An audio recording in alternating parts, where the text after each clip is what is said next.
아멘. 기독교 신앙의 가장 중요한 기둥이 있습니다. 바로 부활입니다. 오늘 우리가 읽은 고린도전서 15장은 성경에서 부활을 가장 길고 자세하게 설명하는 장입니다. 특별히 우리가 읽은 50절부터 58절은 그 긴 부활의 논증의 최종 결론 부분입니다. 그렇다면 사도 바울이 왜 이토록 길게 부활을 설명해야 했습니까? 그 배경을 한번 살펴보겠습니다. 먼저 고린도라는 도시는 상업이 크게 발달한 도시입니다. 돈이 많고 철학적인 지식이 넘쳐나는 곳이었습니다. 그런데 그 지역 사람들의 머릿속에는 당시 헬라 철학이 만들어낸 하나의 편견이 자리 잡고 있었습니다. 그것은 바로 눈에 보이지 않는 영혼은 선하고 중요하다. 하지만 눈에 보이는 육체와 물질은 썩어 없어질 무가치한 껍데기다라는 생각이었습니다. 문제는 이 철학이 고린도 교회 안에 그대로 들어왔다는 점입니다. 그래서 교회 안에서 심각한 주장이 나오기 시작했습니다. 성도 중 일부가 육체의 부활을 전면적으로 부정하기 시작한 것입니다. 그들은 이렇게 말합니다. 예수님을 믿고 우리 영혼이 구원받아 천국에 가면 그만이지 않냐? 어차피 껍데기에 불과한 이 육체가 다시 살아나는 부활, 무엇이 의미가 있냐? 필요하지 않다라고 말하는 것입니다. 바울은 이 소식을 듣고 즉시 편지를 씁니다. 만약 고린도 교인의 말대로 몸에 부활이 없다면 예수님께서 십자가에서 죽으시고 육체로 부활하신 그 사건도 거짓된 것이다. 복음의 기초가 무너지는 것이다 라고 말합니다. 그래서 바울은 하나님이 우리의 영혼뿐만이 아니라 장차 이 육신까지도 완벽하게 다시 살리실 것이다 라는 것을 강력하게 증명하고 있는 것입니다. 여러분, 2000년 전에 고린도 교회에게 주어졌던 이 부활의 메시지가 오늘 우리가 무슨 상관이 있습니까? 놀랍게도 당시 고린도 교인들이 가졌던 이 오해가 오늘 우리의 오해는 아닌지 돌아보아야 합니다. 우리 역시 부활을 나중에 수명이 다 해서 죽고 난 뒤에 영혼이 빠져나가고 천국에 간다고 우리가 생각하는 그런 오해만 하는 것입니다. 또 부활을 장례식장에서 위로를 얻기 위해 듣는 사후세계의 이야기 정도로만 생각하는 것입니다. 여러분, 부활은 그렇지 않습니다. 부활은 인간의 철저한 절망을 덮으시는 하나님의 압도적인 주권과 그리스도의 완벽한 구속사역이 완성해낸 기독교 복음의 최고의 절정인 것입니다. 여러분, 타락 이후에 모든 인간은 죄인입니다. 지혜나 어떠한 노력으로도 자신을 구원할 수 없는 무능력한 존재가 바로 우리 인간인 것입니다. 그러나 하나님께서는 이 절망적인 상황을 내버려 두지 않으시고 창세전부터 자기 백성을 구원하시기로 작정하십니다. 그리고 그 주권적인 섭리 안에서 마침내 예수 그리스도를 이 땅에 보내시고 우리가 짊어야 할 모든 저주를 십자가 위에서 대신 받으시고 우리의 모든 죄값을 완벽하게 치르셨습니다. 여러분, 우리의 구원, 우리의 부활은 시작부터 과정을 거쳐서 완성까지 모두 한치 오차도 없는 하나님의 완벽한 계획 안에 있음을 여러분 믿으시기 바랍니다. 그래서 하나님께서는 처음 창조하신 우리의 몸을 버리거나 포기하지 않으시고 마침내 영광스럽게 다시 살려낼 것입니다. 오늘 말씀을 통해서 이 육신의 부활의 은혜가 우리의 일상에 어떻게 우리에게 소망이 되는지 함께 살펴보겠습니다. 첫째, 부활은 하나님 나라에 합당한 새로운 몸으로 변화되는 것입니다. 우리 50절 말씀을 함께 읽겠습니다. 형제들아, 내가 이것을 말하노니 혈과 육은 하나님 나라를 이어받을 수 없고 또한 썩는 것을 유업으로 받지 못하느니라. 아멘. 많은 사람들이 죽음을 생각할 때에 영혼만 천국 가고 육신은 무덤에서 흙으로 돌아간다, 그래서 끝난다라고 그렇게 생각합니다. 그러나 기독교의 구원은 영혼만 구원받는 그런 반쪽짜리가 아닙니다. 하나님은 처음 창조하신 우리의 몸을 버리지 않으시고 영광스럽게 다시 살려내시는 확실한 육신의 부활을 약속하셨습니다. 그렇다면 여러분, 지금 이 아프고 연약한 몸 그대로 다시 살아나는 것입니까? 바울은 50절에서 분명하게 말하고 있습니다. 혈과 육은 하나님 나라를 이어받을 수 없다라고 말하는 것입니다. 여기서 혈과 육은 지금 우리가 입고 있는 이 육신을 뜻합니다. 이 선언은 죄로 타락한 인간의 전적인 무능력을 보여주는 말씀입니다. 우리는 스스로 단 1%의 어떤 노력으로도 구원을 이룰 수 없고 썩지 않을 영원한 생명을 만들어낼 수 없는 영적인 파산자입니다. 이 절망의 자리에서 하나님의 은혜가 시작되는 것입니다. 이 무능력한 우리를 위해서 하나님은 완벽한 새로운 몸을 은혜의 옷으로 입을 수 있도록 준비해 두셨습니다. 여러분, 우주복 아시죠? 우주복은요, 우주 비행사가 우주로 나갈 때 입는 옷입니다. 그런데 이 우주 비행사가 청바지에 반팔 셔츠를 입고 우주로 나갈 수 있습니까? 우주는 숨쉴 공기도 없고 온도가 극단적으로 변하는 곳 아닙니까? 그곳에서는 1분도 버틸 수 없을 것입니다. 그래서 우리는 완벽한 우주복으로 갈아입고 그렇게 우주로 나가야 하는 것이죠. 여러분, 우주복은요 14겹의 특수한 섬유로 만들어져 있어서요 운석을 막아주고 태양의 자외선을 차단하고 그리고 등 뒤의 장치로 산소를 공급해주는 1인용 초소형 우주선과 같은 그런 옷입니다. 여러분, 지구에서 아무리 비싸고 좋은 옷을 입어도 그 옷으로 우주에서 단 1분도 살아남을 수 없지요. 우주에 가려면 반드시 우주에 맞는 특수한 옷으로 갈아입어야 합니다. 여러분, 바울이 말하는 원리가 이와 같습니다. 우리가 들어갈 하나님 나라는 영원하고 감당할 수 없을 만큼 영광스러운 곳입니다. 그런데 우리 몸은 어떻습니까? 작은 바이러스 하나에도 알아눕고 세월이 흐르면 늙고 병드는 낡은 평상복과 같습니다. 여러분, 종이컵에 펄펄 끓는 용광로 샘물을 넣으면 어떻게 됩니까? 다 타버리지요. 이 연약한 몸으로는 영광스러운 천국에 들어갈 수 없습니다. 그래서 하나님께서는 천국 환경에 딱 맞는 완벽한 부활의 몸을 우리에게 준비해 주신 것입니다. 51절을 보면 바울은 이것을 비밀이라고 말합니다. 여러분, 비밀이라고 하면 남들 모르게 꼭꼭 숨겨두는 것을 우리가 비밀이라고 하지요. 그런데 성경에서 말하는 이 비밀은 그런 뜻이 아닙니다. 과거에는 이 하나님의 마음속에 감추어져 있던 이 사람들이 잘 몰랐던 것, 이제는 때가 되어서 자기 백성들에게 하나님께서 알려주시는 놀라운 진리가 바로 비밀인 것입니다. 그렇다면 하나님께서 알려주신 이 비밀은 구체적으로 무엇입니까? 구약시대 사람들도 마지막 날에는 죽은 자들이 부활한다는 사실을 다 믿었습니다. 하지만 그들이 몰랐던 사실이 있습니다. 그것은 바로 예수님께서 다시 오시는 그 마지막 날에 죽지 않고 살아있는 사람은 어떻게 되냐 하는 것이었습니다. 바울은 51절 말씀을 통해서 하나님의 놀라운 계획을 말씀하고 있습니다. 우리가 다 잠잘 것이 아니요 마지막 날 나팔에 순식간에 홀연히 다 변화되리니 라고 말씀하십니다. 예수님께서 오시는 그 날에 성도들은 죽음이라는 과정을 거치지 않고 이미 죽은 자들은 무덤에서 일어나 새로운 몸을 입고 살아있는 자는 죽음을 맛보지 않고 그 상태에서 눈 깜짝할 사이에 썩지 않을 영광스러운 몸으로 변화된다라고 말씀하고 있는 것입니다. 여러분, 우리가 주의할 것이 하나 있습니다. 많은 분들이 기독교의 부활을 그 죽었던 나사로가 다시 살아난 이 소생과 헷갈려 하고 있습니다. 여러분, 소생은 무엇입니까? 예를 들면 퍼져버린 낡은 자동차를 고쳐서 타는 것과 같습니다. 고치면 당장은 굴러가지요.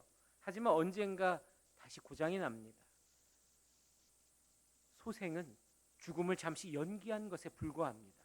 그러나 바울이 말하는 부활은 낡은 차를 고쳐서 타는 것이 아니라 다시는 고장나지 않는 영광스러운 최첨단 우주선으로 아예 바꿔 타는 것을 말합니다. 다시 죽음을 맛보지 않는 완벽한 업그레이드가 되는 것이죠. 하나님께서 역사하신 이 놀라운 것을 그냥 자동차나 우주선에 비유하는 것이 참 민망하기도 합니다. 그렇다면 우리의 생명을 만들어낼 능력이 없는 우리에게 어떻게 이런 변화가 일어나게 되는 것입니까? 그것은 바로 그리스도와 연합하기 때문에 가능한 것인 줄 믿습니다. 여러분, 우리가 예수님을 믿는 순간에 우리는 부활하신 예수님이라는 생명의 포도나무에 접붙이게 되는 것입니다. 생명력을 잃은 가지라도 나무에 접붙이면 어떻게 됩니까? 뿌리의 양분을 받아서 다시 살아나게 되지요. 그리고 열매를 맺게 되지요. 예수님의 부활의 생명이 바로 우리 예수님께 접붙여지면은 우리 안에 들어오게 되는 것입니다. 나의 능력이 아니라 머리 되신 예수님이 살아나셨기에 그분의 몸인 우리도 반드시 새로운 몸을 입게 되는 놀라운 일을 말씀하고 계십니다. 그렇다면 여러분, 이 영광스러운 부활의 약속이 우리에게 어떤 위로가 되는 것입니까? 여러분, 우리의 어른들 그리고 우리의 부모님들을 생각해 보면 세월이 흐르고 시간이 흐르면서 몸의 기력이 떨어지고 아픈 곳이 늘어나시지요. 그때엔 참 서글프기도 합니다. 몸이 아프시고 질병이 있으신 분도 계시죠. 나의 몸이 아프다 생각하고 또 질병이 실제로 발병이 되면 낙심이 되고 참 마음이 힘들 것입니다. 여러분, 이 말씀은 가볍게 드리는 말씀이 아닙니다. 여러분, 믿으시기를 바랍니다. 부활의 날에는 우리는 새롭게 변화될 것입니다. 지금 약해지는 이 육신이 끝이 아닙니다. 주님께서 다시 오시는 날 하나님은 아프거나 병들거나 늙지 않는 완벽한 육신을 우리에게 입혀주십니다. 그리고 이 은혜는 오늘 예배를 드리는 우리 청소년과 어린이들에게도 동일하게 적용되는 말씀입니다. 여러분, 세상은 외모나 학교 성적으로 사람의 가치를 평가하지요. 여러분, 그런 기준에 위축되지 마시기 바랍니다. 세상 거울에 비친 모습이 우리의 모습이 전부가 아니라는 것입니다. 여러분, 부활하신 예수님을 닮아서 가장 영광스럽게 변화될 그 모습, 이 모습이 바로 우리의 진짜 모습이라는 것을 여러분 기억하시기 바랍니다. 우리의 겉사람은 낡아서 그렇게 없어질 수밖에 없지만 우리 안에는 예수 그리스도와 연합되어서 매일매일 공급받는 영원한 생명이 우리 안에 있습니다. 장차 주님께서 입혀주실 이 가장 완벽한 우리의 새 몸을 소망하면서 매일 일상 속에서 흔들림 없이 살아가시는 저와 여러분이 되기를 간절히 바랍니다. 둘째, 예수님은 십자가에서 모든 빚을 갚아주시고 죽음 자체를 죽이셨습니다. 우리 54절에서 56절 말씀을 함께 읽겠습니다. 이 썩을 것이 썩지 아니함을 입고 이 죽을 것이 죽지 아니함을 입을 때에는 사망을 삼키고 이기리라고 기록된 말씀이 이루어지리라. 사망아, 너의 승리가 어디 있느냐? 사망아, 내가 쏘는 것이 어디 있느냐? 사망이 쏘는 것은 죄요, 죄의 권능은 율법이라. 아멘. 사람이 살아가면서 겪는 가장 큰 두려움은 바로 죽음일 것입니다. 죽음은 오랫동안 우리 모든 인간을 무릎 꿇게 만드는 가장 무서운, 요즘 아이들 말로 끝판왕입니다. 여러분, 그런데 54절 말씀을 보시기 바랍니다. 바울은 엄청난 선언을 하고 있습니다. 사망을 삼키고 이기리라고 기록된 말씀이 이루어지리라 라고 하는 말씀입니다. 기록된 말씀, 이건 어디에 있는 말씀이냐 하면 구약성경 이사야서 25장 8절에 기록된 예언입니다. 수백 년 전 이사야 선지자는 장차 하나님께서 인류의 가장 큰 원수인 사망을 완전히 멸하실 것이라고 예언하셨습니다. 바울은 지금 예수 그리스도의 십자가와 부활을 통해서 그 오래된 승리의 예언이 마침내 완벽하게 성취되었다고 선포하고 있는 것입니다. 그 예언이 이루어졌기에 바울은 55절에서 무시무시한 이 죽음을 향해서 삿대질을 하면서 호통을 칠 수 있는 것입니다. 사망아, 너의 승리가 어디 있느냐? 사망아, 내가 쏘는 것이 어디 있느냐? 라고 말하는 것입니다. 어떻게 사람이 죽음을 향해서 그렇게 큰 소리 치면서 조롱할 수 있습니까? 56절에 놀라운 비밀이 있습니다. 사망이 쏘는 것은 죄요, 죄의 권능은 율법이라고 말하고 있습니다. 여러분, 이 짧은 구절 안에 인간을 파멸로 몰아넣는 세 가지 무서운 연결고리가 담겨져 있습니다. 먼저 쏘는 것입니다. 이것은 전갈이나 벌의 꼬리에 있는 치명적인 독침을 말하지요. 사망이 그토록 무서운 이유는 우리를 영원한 지옥으로 끌고 갈 수 있는 무기, 즉 죄라는 독침을 가지고 있기 때문입니다. 여러분, 우리에게 만약에 죄가 없다면 사망은 우리를 건드릴 수 없지요. 사망은 오직 죄라는 독침을 통해서만 우리를 쏠 수 있습니다. 그렇다면 죄는 어떻게 우리를 죽일 수 있는 그런 권능을 가지게 되었습니까? 그것은 바로 율법 때문입니다. 율법이라는 이 하나님의 완벽한 기준 앞에서 어느 누구도 당당할 수가 없지요. 율법이 세워지는 순간에 우리는 죄인일 수밖에 없습니다. 왜냐하면 우리는 그것을 완벽하게 지킬 수 없는 그런 존재이기 때문입니다. 그로 인해서 죄는 합법적으로 우리를 사형에 처할 수 있는 막강한 법적인 권력을 얻게 된 것입니다. 아담의 타락 이후에 모든 인류는 죄라는 치명적인 이 병에 걸렸고 그 대가로 사망이라는 끔찍한 형벌을 짊어져야 했습니다. 그리고 율법은 우리가 스스로 갚을 수 없는 엄청난 빚쟁이라는 것을 끊임없이 폭로하고 밝히고 있는 것입니다. 그런데 하나님은 이 절망적인 상황을 그대로 지켜만 보지 않으셨습니다. 예수 그리스도의 십자가는 이렇게 인간의 타락 때문에 급하게 만들어낸 그런 플랜 B가 아니라 만세전부터 죄인을 살리기 위해서 작정하신 하나님의 마스터 플랜인 것입니다. 하나님은 그 주권적인 뜻에서 온전히 그 주권적인 뜻으로 예수님을 보내시고 예수님은 그 뜻에 온전히 순종하셔서 십자가 위에서 우리의 죄값을 완벽하게 치르셨습니다. 사망을 무너뜨린 이 승리는 우리의 공로가 0.01%도 들어있지 않는 하나님의 그리고 예수 그리스도의 완벽한 구속 사역과 은혜의 결과인 것입니다. 정리하면 율법이 우리의 숨은 죄를 들추어내서 힘을 실어주면 그 죄가 치명적인 독침이 되어서 사망이 우리를 쏘아 죽이는 끔찍한 구조인 것입니다. 그렇다면 이 절망적인 사슬이 어떻게 끊어집니까? 제가 그림으로 설명해 드리겠습니다. 첫 번째 그림은 독침이 빠진 벌입니다. 여러분, 벌이 무서운 이유는 무엇입니까? 끝이 뾰족하고 치명적인 독침이 있기 때문입니다. 제가 하루는 제 옆에서 윙 하는 소리가 들리길래 탁 쳤습니다. 근데 그것이 벌이었던 것입니다. 뭔가 번쩍하는데요, 이루 말할 수 없는 통증과 함께 얼굴이 이렇게 붓기 시작하는 것입니다. 벌침이 제 얼굴에 이렇게 박혀서 이거를 뽑아낼 정도로 그렇게 깊숙이 박혔습니다. 여러분, 사망이라는 이 무서운 독벌이 우리를 찔러 죽일 수 있는 유일한 무기, 바로 이 독침이 있는데 이 독침이 바로 우리가 지은 죄인 것입니다. 하나님의 법인 율법 앞에서 우리는 모두 죄를 지었기 때문에 사망은 합법적으로 우리를 쏠 수 있었던 것입니다. 그런데 어떤 일이 일어납니까? 2000년 전에 십자가에서 놀라운 일이 일어났습니다. 사망이라는 독벌이 자신이 가진 치명적인 독침을 예수님의 심장에 찔러 넣은 것입니다. 예수님은 우리가 맞아야 할 그 끔찍한 죽음의 독을 십자가 위에서 온몸으로 다 받아내셨습니다. 여러분, 벌은 침을 쏘고 나면 어떻게 되지요?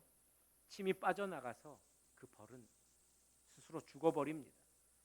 사망은 예수님을 찌르는 그 순간에 자신의 모든 독과 무기를 다 잃어버리게 된 것입니다. 여러분, 영국의 위대한 신학자 존 오웬은 이것을 가리켜서 예수님께서 죽음을 죽이셨다, 사망을 사망시키셨다라고 표현하고 있습니다. 예수님의 십자가에서의 죽음은 독침을 완전히 잃어버렸고 오히려 죽음 자신이 죽어버린 바로 그것을 말씀하고 있는 것입니다. 독침이 없는 벌은 우리에게 왱왱거린다고 할지라도 그냥 귀찮은 존재일 뿐이지 결코 우리를 죽일 수 없습니다. 여러분, 두 번째 그림입니다. 완벽하게 결제된 영수증입니다. 사망은 마치 우리에게 빚을 받아내려는 무서운 채권자와 같습니다. 우리는 율법을 어긴 엄청난 죄의 빚을 지고 있었죠. 사망은 이를 근거로 해서 우리를 지옥 감옥에 끌고 갈 권리가 있었습니다. 그러나 예수님은 십자가 위에서 나의 이름을 가슴에 품으시고 내가 지은 모든 죄와 빚을 1원도 틀리지 않고 다 완벽하게 갚아주셨습니다. 그래서 하나님의 영수증에는 이미 결제 완료라는 도장이 찍혀 있는 것입니다. 빚이 완벽하게 갚아졌는데 빚쟁이인 사망이 우리를 어떻게 다시 감옥에 가둡니까? 이것은 불법인 것입니다. 제가 어렸을 때 일입니다. 제가 살던 집 근처에 군부대 사격장이 있었습니다. 평소에도 대포 쏘는 소리, 총 쏘는 소리가 자주 들렸습니다. 하루는 동네 친구들과 그 주변으로 놀러 갔다가 땅에 반쯤 묻혀 있는 이상한 금속통을 발견했습니다. 호기심에 친구들과 흙을 파보았더니 놀랍게도 불발된 포탄이었습니다. 우리는 그것이 얼마나 위험한지도 모르고 그저 신기해서 머리를 맞대고 우와 하면서 구경하고 있었습니다. 그때 마침 그곳을 지나가던 동네 아저씨가 그 장면을 보셨습니다. 아저씨는 사색이 되어서 너희들 거기 가까면 큰일 난다. 당장 떨어져라 라고 말하는 것입니다. 그리고 다급하게 소리치시고는 곧바로 폭발물 처리반에 신고를 하셨습니다. 출동한 폭발물 처리반이 와서 가장 먼저 한 일이 무엇일까요? 바로 핵심 장치인 뇌관을 제거하는 일이었습니다. 뇌관이 빠져나간 폭탄은 무시무시한 쇳덩이처럼 보이지만 실제로는 절대로 터지지 않는 고철덩이에 불과한 것이죠.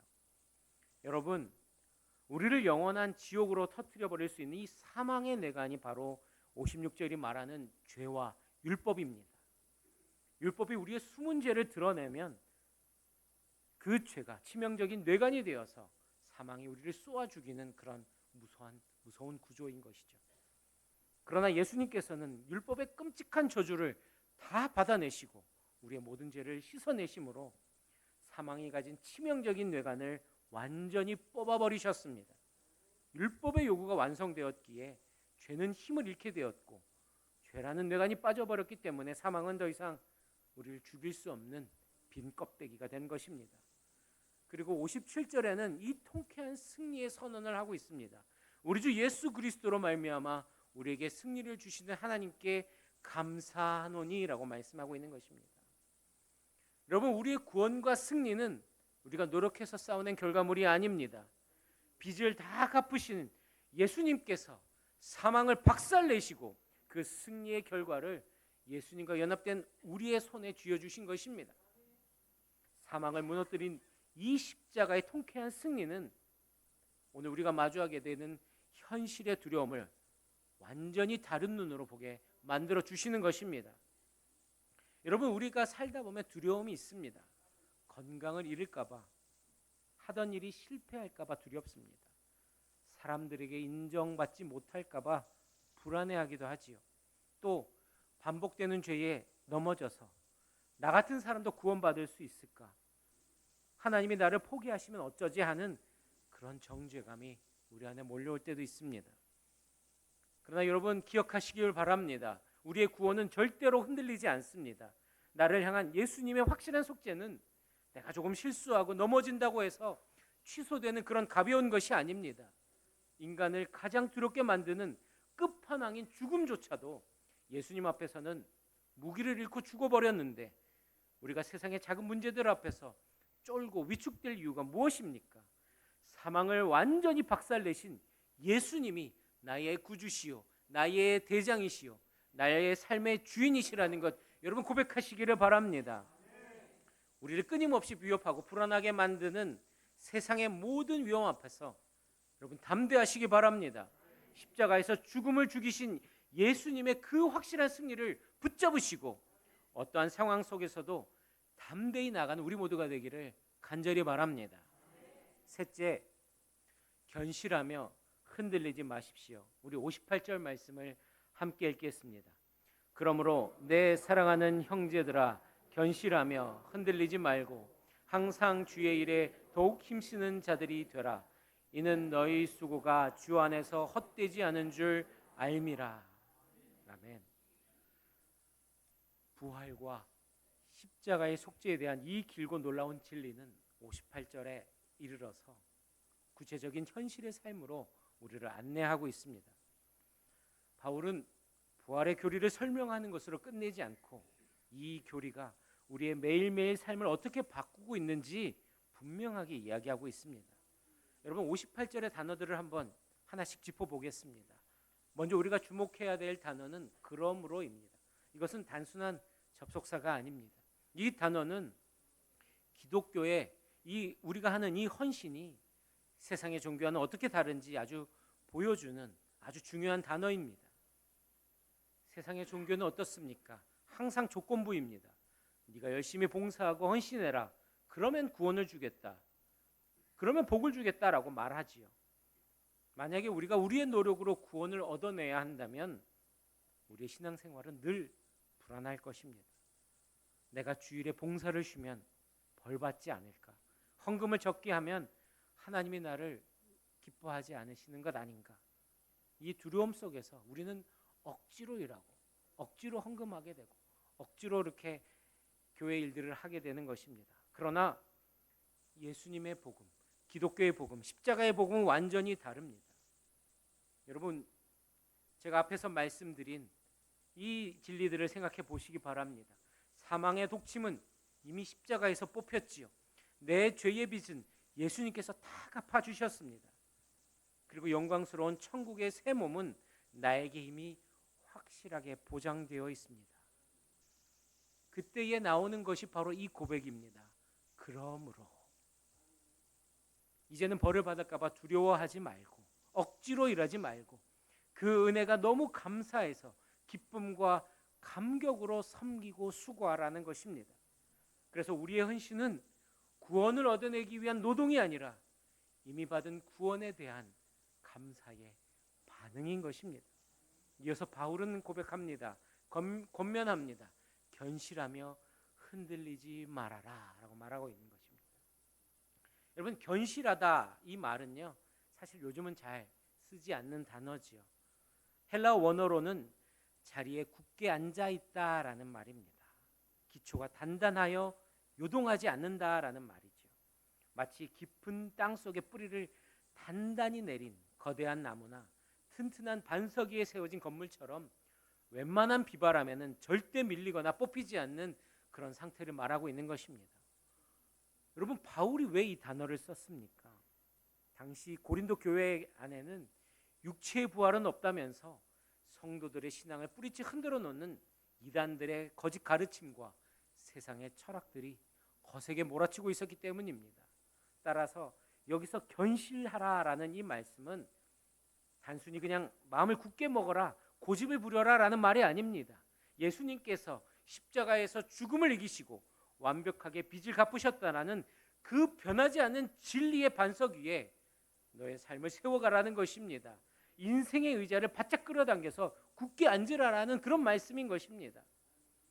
여러분, 우리가 흔들리는 이유가 무엇입니까? 그것은 바로 내 감정 그리고 세상의 평가에 기초를 두기 때문입니다.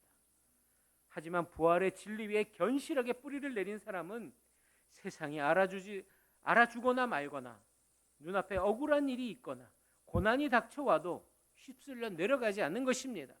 이미 승리하신 예수님께 내 인생의 닻이 단단히 고정되어 있기 때문입니다. 그렇다면 왜 흔들리지 말라고 당부했습니까? 우리가 살아가는 현실에는 우리를 흔들어 놓는 일들이 너무나 많기 때문입니다. 아무리 옳은 길을 가기 위해서 선한 뜻으로 헌신해도 사람들이 오해할 때가 있습니다. 남몰래 희생하며 섬겼는데 아무도 알아주지 않을 때도 있습니다. 눈앞에 보이는 성과가 나타나지 않을 때도 있습니다. 그때 이렇게 생각하지요. 내가 이렇게까지 해야 하나? 회의감이 들고 마음이 요동치게 됩니다. 여러분, 세상의 평가나 일시적인 결과에 흔들리지 마시기 바랍니다. 여러분, 흔들림 없이 힘써야 될 주의 일이 무엇입니까? 오늘 말씀해 보니까 주의 일에 더욱 힘쓰는 자들이 되라 라고 말하고 있지요. 여러분, 주의 일은 오늘 같은 주일에 예배당 안에서 교회당 안에서 하는 봉사만을 말하는 것이 아닙니다. 부활 신앙을 가진 성도는 하나님이 허락하신 모든 일상 가운데서 하는 모든 일, 바로 그곳이 하나님께서 맡겨주신 사명지라는 것입니다. 예배당의 문을 나서는 여러분이 마주하는 평범하고 치열한 이 일상 자체가 바로 거룩한 사명의 자리라는 것입니다. 자녀를 키우시는 부모님 계시죠? 아이들을 세상의 가치가 아니라 복음으로 바르게 키워내기 위해서 눈물로 기도하고 인내하는 그 모든 고단한 양육 과정이 바로 하나님께서 기뻐하시는 가장 위대한 주의 이름을 여러분 기억하시기 바랍니다. 여러분, 우리 어른들에게 말씀드립니다. 남은 인생을 믿음 안에서 아름답게 정리하면서 자녀들에게 믿음의 유산을 물려주고 천국 갈 그 준비를 하고 내 삶 자체가 너무나 하나님 앞에 귀합니다라고 고백하면서 살아가는 것, 이것이 바로 하나님께서 맡기신 주의 이름을 여러분 기억하시기 바랍니다. 직장과 일터에서 여러분 일하시는 성도님들에게 말씀드립니다. 여러분이 섬기고 일하는 이 모든 일, 정직하게 땀 흘리는 이 모든 일, 하나님께서 맡기신 일입니다. 이 모든 일들이 새로운 길을 열어가시는 그 치열한 헌신이 바로 거룩한 주의 이름을 기억하시기 바랍니다. 여러분, 어린이와 청소년 여러분들에게도 말씀드립니다. 여러분 친구에게 따뜻한 말을 건네는 것, 그리고 여러분들이 정직하게 공부하는 이 모든 일들이 하나님 나라를 세우는 주의 일이라는 것을 여러분 기억하시기를 바랍니다. 이렇게 우리의 모든 삶이 예배요, 하나님을 기쁘시게 하는 일이요, 바로 주의 일이 되는 것입니다. 바로 하나님 앞에서 죽게 하듯 하면 이 모든 것이 하나님 기뻐하시는 일이라는 것입니다. 그때에 사도 바울은 이렇게 얘기합니다. 너희 수고가 주 안에서 헛되지 않은 줄 알미라 말합니다. 헛되다는 것이 무엇입니까? 결과물 없이 텅텅 비었다는 말 아닙니까? 세상은 내 통장에 돈이 쌓이지 않고 남들이 박수 쳐주지 않으면 그것을 헛수고라고 하지요. 세상의 일은 죽음과 함께 다 헛된 것이라고 말합니다. 무덤 속으로 가져갈 수 있는 것 아무것도 없기 때문이지요.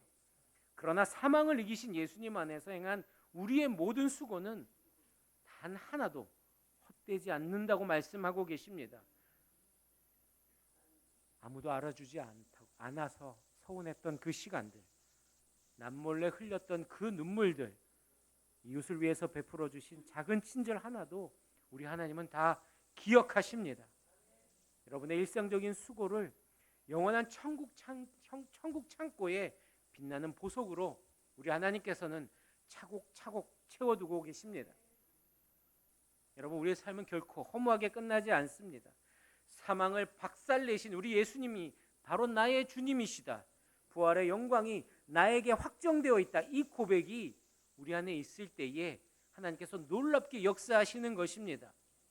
오늘 하루도 우리에게 맡겨진 가정과 직장과 우리 학교와 교회의 자리에서 흔들림 없이 기쁨으로 수고하는 우리 모두가 되기를 간절히 바랍니다.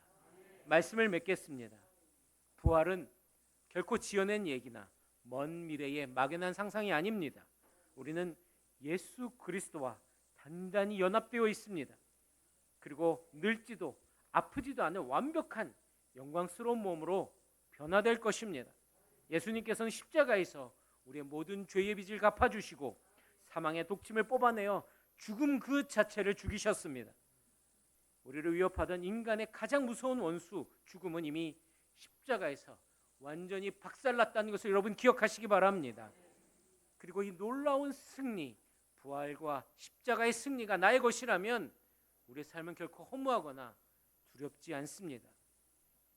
여러분, 부활은 우리가 병들어서 세상을 떠날 때 장례식장에서 꺼내는 그런 말들이 아니라 당장 오늘 지금 나의 삶, 피곤하고 지칠지라도 나의 평범한 일상, 치열한 일상 가운데 살아가는 우리의 소망이요, 강력한 엔진이 되는 것입니다.